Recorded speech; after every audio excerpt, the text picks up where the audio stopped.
Hello everyone, welcome back to my YouTube channel. My name is Himanshu Gautam.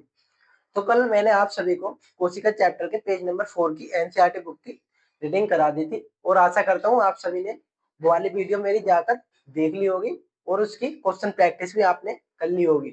जो MCQ मैंने आपको अपने टेलीग्राम पर दिए हैं, आप उन्हें एमसीक्यू को जरूर लगाया करो। उससे क्या होगा कि जो आप अपनी एनसीईआरटी बुक की रीडिंग करते हो उसका क्या होगा, आपका रिविजन हो जाएगा।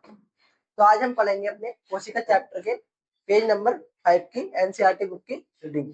तो चलिए वीडियो को शुरू करते हैं। तो हमने अपनी लास्ट वीडियो में कोशिका झिल्ली के बारे में पढ़ लिया था और आज हम पढ़ेंगे कोशिका भित्ति के बारे में।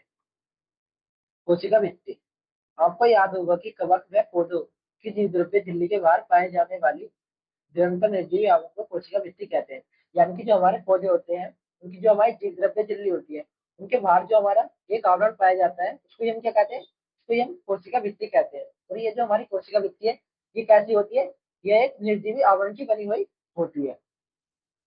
कोशिका भित्ति कोशिका को केवल यांत्रिक हानि और संक्रमण से ही रक्षा नहीं करती। यानी कि जो हमारी कोशिका भित्ति होती है वो हमें यांत्रिक हानियों और संक्रमण से ही नहीं बचाती,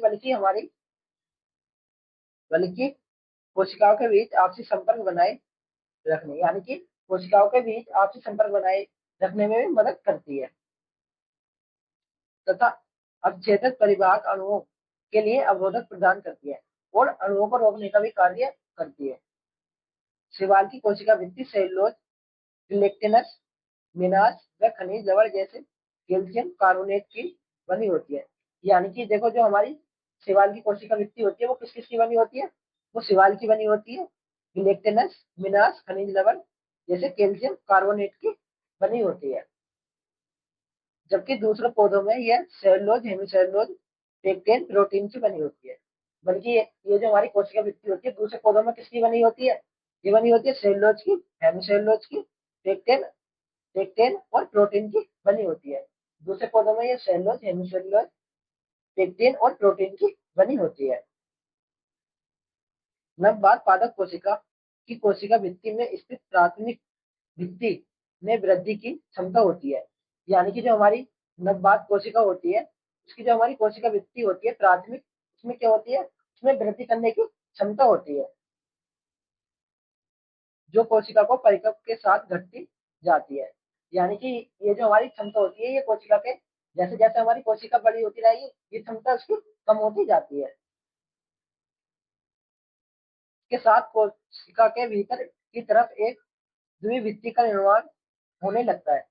यानी कि जैसे जैसे ये बड़ी होती है तो क्या होने लगता है कि जो हमारी कोशिका होती है उसके अंदर द्विभित्ति बनने लगती है, यानी कि उसके अंदर दूसरी भित्ति हमारी बनने लगती है। मध्य पट्टिका मुख्यतः कैल्शियम पेक्टेन की बनी सतह होती है। यानी कि जो हमारी मध्य पट्टिका होती है कोशिका की वो किसकी बनी होती है, वो कैल्शियम पेक्टेन की बनी होती है जो आपस की विभिन्न कोशिकाओं को आपस में चिपकाने में पकड़ने रहती है। और इसका क्या कार्य होता है कि जो हमारे आसपास की कोशिका होती है उनको आपस में चिपकाए रहना या उनको पकड़े रहना, यानी कि आप आपसी जो सी उसके आसपास की कोशिकाएं हैं उनको आपस में पकड़े रहना। कोशिका भित्ति एवं मध्य पट्टिका जीव द्रव्य तंतु और तिरछे रूप में स्थित होते हैं। यानी कि जो हमारी कोशिका भित्ति होती है कि जो मध्य पट्टिका है उसमें जो हमारे जीव द्रव्य तंतु पाए जाते हैं वो किस रूप में स्थित होते हैं, उसमें वो आड़े तिरछे रूप में स्थित होते हैं। यानी कि जो हमारी कोशिका भित्ति है उसकी जो मध्य पट्टिका में जीव तंतु होंगे वो कैसे होंगे, आड़े तिरछे रूप में स्थित होंगे जो आसपास की कोशिका द्रव्य को जोड़ते हैं। और ये क्या कार्य करते हैं, ये आसपास की जो हमारी कोशिकाएं हैं उनको द्रव्य के जोड़ने का कार्य करते हैं। अब हमारा अगला टॉपिक आता है अंतर्झिल्ली तंत्र। अंतर्झिल्ली तंत्र झिल्लीदार अंगक कार्य व संरचना के आधार पर एक दूसरे से काफी अलग होते हैं। यानी कि जो हमारी कोशिका के झिल्लीदार अंगक होते हैं वो कार्य और संरचना के आधार पर एक दूसरे से कैसे होते हैं, वो काफी अलग होते हैं।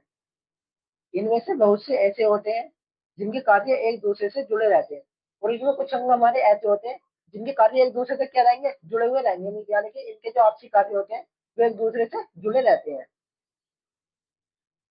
इन्हें अंत झिल्ली तंत्र के अंतर्गत रखते हैं। और ये जो हमारे जिनके जिन अंगों के कार्य एक दूसरे से जुड़े रहते हैं उन्हें किसके अंदर रखते हैं, हम उन्हें हम रखते हैं अंतर्झिल्ली तंत्र के अंदर रखते हैं। इस तंत्र के अंगत जीव द्रव्य झिल्ली, गोल्जिकाएं, लाइकाएं व राजधानी अंग आते हैं। अब देखो इस तंत्र के अंतर्गत कौन से अंग आते हैं हमारे, इस तंत्र के अंतर्गत हम आती है हमारी जीव द्रव्य झिल्ली, गोल्जिकाएं, गोल्जिकाएं, लाइकाएं व राजधानी आती है। सूत्रकलिका जिसे हम क्या कहते हैं, माइक्रोपोडिया कहते हैं। और हरित लवक व परोक्सीसोम के कार्य और पोत अंगों के संबंधित नहीं होते। यानी कि जो हमारा माइक्रोपोडिया होता है, यानी कि जो हमारा सूत्रकलिका यानी कि माइक्रोपोडिया होता है, और हरित लवक होता है, व परोक्सीसोम होता है, इन अंगों के कार्य आपस में संबंधित नहीं होते। इसलिए इसलिए इन्हें अंतर्झिल्ली तंत्र के अंतर्गत नहीं रखा गया, और इसलिए इन्हें अंतर्झिल्ली तंत्र के अंतर्गत नहीं रखा जाता, क्योंकि इनके जो कार्य है वो आपस में समान नहीं होते हैं। अब हमारा अगला टॉपिक आता है अंतःप्रेतव्य जालिका। अंतःप्रेतव्य जालिका जिसे हम इंग्लिश में क्या कहते हैं, एंडोप्लाज्मिक रेटिकुलम कहते हैं। इलेक्ट्रॉन सूक्ष्मदर्शी के अध्ययन के पश्चात यह पता चला कि यूकैरियोटिक कोशिकाओं में कोशिका द्रव्य में चपटे आपस में जुड़े। यानी कि इलेक्ट्रॉन सूक्ष्मदर्शी के अध्ययन के बाद हमें यह पता चला कि जो हमारी कोशिकाएं होती है उसके जीव द्रव्य में चपटे आपस में जुड़े रहते हैं। यानी कि चपटे यानी कि कुछ सतह आपस में जुड़ी रहते हैं, जुड़ी रहती हैं।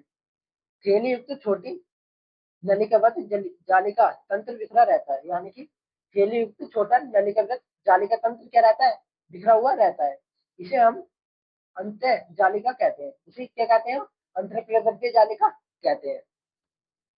राइबोसोम अंतःप्रेतव्य जालिका के बाहरी सतह पर चिपके होते हैं। यानी कि जो हमारे राइबोसोम होते हैं वो किस पर चिपके होते हैं, यानी कि जो राइबोसोम होंगे वो अंतःप्रेतव्य जालिका की बाह्य सतह पर चिपके हुए होते हैं। जिस अंतःप्रेतव्य जालिका की सतह पर यह राइबोसोम मिलते हैं उसे खुद ही अंतःप्रेतव्य जालिका कहते हैं।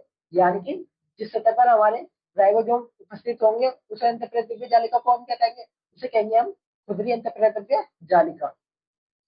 राइबोसोम की अनुपस्थिति पर अंतःप्रेतव्य जालिका, यानी कि अगर उस पर हमारे अगर अंतःप्रेतव्य जालिका पर हमारे राइबोसोम नहीं होंगे तो उसको हम क्या कहेंगे, उसको फिर हम सीधी सी बात है, फिर उसको हम क्या कहेंगे, चिकनी अंतःप्रेतव्य जालिका कहेंगे। देखो आ गया यहाँ पर कि जिस पर हमारे राइबोसोम उपस्थित नहीं होंगे वो कैसी लगेगी, हमें चिकनी लगेगी।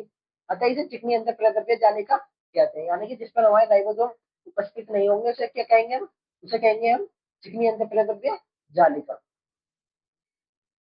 जो कोशिकाएं प्रोटीन संश्लेषण एवं स्त्रावण में सक्रिय भाग लेती हैं। यानी कि जो कोशिकाएं हमारी प्रोटीन संश्लेषण और स्त्रावण में भाग लेती हैं उनमें खुदरी अंतःप्रेतव्य जालिका बहु यातायात में मिलती है। यानी कि उन कोशिकाओं में क्या होगा कि जो हमारी खुदरी अंतःप्रेतव्य जालिका है वो उनमें अधिक मात्रा में मिलती है, बल्कि हमारी चिकनी अंतःप्रेतव्य जालिका होगी वो वहां पर कम मात्रा में मिलेगी। ये काफी फैली हुई और केंद्र के बाहरी झिल्लिका तक फैली होती है, और ये काफी ज्यादा फैली हुई होती है। और केंद्र की जो हमारा केंद्रक होता है उसकी जो हमारी बाह्य झिल्ली होती है उसकी चारों तरफ भी ये फैली हुई होती है। चिकनी अंतःप्रेतव्य जालिका प्राणियों में लिपिड संश्लेषण के मुख्य स्थल होते हैं। यानी कि जो हमारी चिकनी अंतःप्रेतव्य जालिका होती है वो क्या करती है, प्राणियों में प्रोटीन संश्लेषण का मुख्य स्थल होता है। लिपिड की भांति स्टेरॉइड हार्मोन चिकनी अंतःप्रेतव्य जालिका में होते हैं। यानी कि जो हमारा स्टेरोल हार्मोन होता है वो कौन सी अंतःप्रेतव्य जालिका में होता है, वो हमारी चिकनी अंतःप्रेतव्य जालिका में होता है। अब हमारा अगला टॉपिक आता है गोल्जी उपकरण। केमिनो गोल्जी ने 1898 में पहली बार केंद्र के पास घनी रचित जालिका ग्रह संरचना तंत्रिका कोशिका में देखी। यानी कि केमिनो गोल्जी ने 1898 में पहली बार केंद्र के पास एक घनी रचित संरचना देखी, और वो कौन सी कोशिका में देखी थी, वो देखी थी हमारी तंत्रिका कोशिका में। यानी कि तंत्रिका कोशिका में इन्होंने पहली बार केंद्र के पास एक घनी रचित संरचना देखी जिन्हें बाद में उनके नाम पर गोल्जिकाएं कहा गया। यानी कि जिसे बाद में उनके नाम पर क्या कहा जाने लगा, गोल्जिकाएं कहा जाने लगा। यानी कि केमिनो गोल्जी ने गोल्जिकाएं की संरचना केंद्र के पास देखी थी, और वो कौन सी कोशिका थी, वो थी हमारी तंत्रिका कोशिका, जिसका व्यास 0.5 माइक्रोमीटर से 1 माइक्रोमीटर होता है। यानी कि जो हमारी गोल्जिकाएं होती है उसका व्यास कितना होता है, 0.5 माइक्रोमीटर से 1 माइक्रोमीटर तक होता है। ये एक दूसरे के समांतर ढेर के रूप में मिलते हैं। यानी कि ये एक दूसरे के क्या होंगे, समांतर होंगे, यानी कि उसके तल पर होंगे। जैसे इसके ऊपर ये फ्री है, यानी कि उसके समांतर होते हैं और एक दूसरे के ऊपर होते हैं, जिसे जालिकाएं कहते हैं। और इसे हम क्या कहते हैं, इसे हम जालिकाएं कहते हैं। गोलिकाएं में कुंडों की संख्या अलग अलग होती है, यानी कि जो हमारी गोलिकाएं होती है उसमें जो हमारे कुंड होते हैं उनकी संख्या कैसी होगी, बिल्कुल अलग अलग होगी। यानी कि गोलिकाएं में जो हमारे कुंड होते हैं उनकी संख्या कैसी होती है, बिल्कुल अलग अलग होती है। गोली कुंड केंद्र के पास सकेंद्रित व्यवस्थित होते हैं, यानी कि जो हमारे गोली कुंड होते हैं वो केंद्र के पास सकेंद्रित व्यवस्थित होते हैं। जिनकी निर्माणकारी सतह को हम क्या कहते हैं, शीर्ष कहते हैं। वह परिकप सतह को हम ट्रांस कहते हैं। अंगक शीर्ष व ट्रांस सतह पूर्णतः अलग अलग होती है, यानी कि जो इसके अंगक होते हैं शीर्ष व ट्रांस, वो सतह बिल्कुल कैसी होती है, बिल्कुल एक दूसरे से अलग अलग होती है, लेकिन आपस में जुड़ी रहती है। और ये क्या करती है, ये बिल्कुल आपस में जुड़ी हुई रहती है, यानी कि ये अलग अलग तो होंगी बट आपस में जुड़ी हुई रहती है। गोलिकाय का मुख्य कार्य द्रव्य को संवेदित कर अंतराकोशीय लक्ष्य तक पहुंचाना या कोशिका के बाहर स्रावित करना होता है। यानी कि जो हमारा गोलिकाय है उसका मुख्य कार्य क्या होगा, यानी कि जो उसका मुख्य कार्य होता है वो होता है द्रव्य को संग्रहित कर, यानी कि द्रव्य को इकट्ठा कर अंतराकोशीय लक्ष्य तक पहुंचाना या फिर कोशिका के बाहर स्रावित करना, यानी कि या तो उसे उसके लक्ष्य तक पहुंचाना या फिर उसे कोशिका के बाहर स्रावित कर देना। संवित द्रव्य अंतःप्रकृत जालिका में पुटिका के रूप में गोलिकाय के शीर्ष से संगठित होकर परिपक्व सतह की ओर गति करता है। यानी कि जो हमारा संवेदित द्रव्य होता है अंतःप्रकृत जालिका में, वो पुटिकाओं के रूप में गोलिकाय के शीर्ष से तो एंट्री करता है और संगठित होकर उसके ट्रांसलेटर तक गति करता रहता है। यानी कि शीर्ष से वो एंट्री करता है और उसके ट्रांसलेटर से वो निकल जाता है। इससे स्पष्ट होता है कि गोलिकाय का अंतःप्रकृत जालिका के निकटतम संबंध है। यानी कि इससे हमारा स्पष्ट हो जाता है कि जो हमारी गोलिकाय है उसका कहीं ना कहीं हमारी अंतःप्रकृत जालिका से संबंध है। अंतःप्रकृत जालिका में उपस्थित राइबोसोम प्रोटीन का संश्लेषण होता है। यानी कि जो हमारी अंतःप्रकृत जालिका में जो हमारे प्रोटीन सॉरी जो हमारे राइबोसोम होते हैं वो क्या करते हैं, वो प्रोटीन संश्लेषण का कार्य करते हैं, जो गोलिकाय के ट्रांस सिरे से निकलने के पूर्व कुंड में रूपांतरित हो जाते हैं। और जो हमारे गोलिकाय के ट्रांस सिरे से निकलने के बाद क्या करते हैं, वो कुंड में रूपांतरित हो जाते हैं। गोलिकाय लाइकोप्रोटीन व लाइकोलिपिड निर्माण का मुख्य स्थल है। यानी कि जो हमारा गोलिकाय है वो किसका स्थल है, किसका मुख्य स्थल है, ग्लाइकोप्रोटीन का और ग्लाइकोलिपिड का मुख्य स्थल है।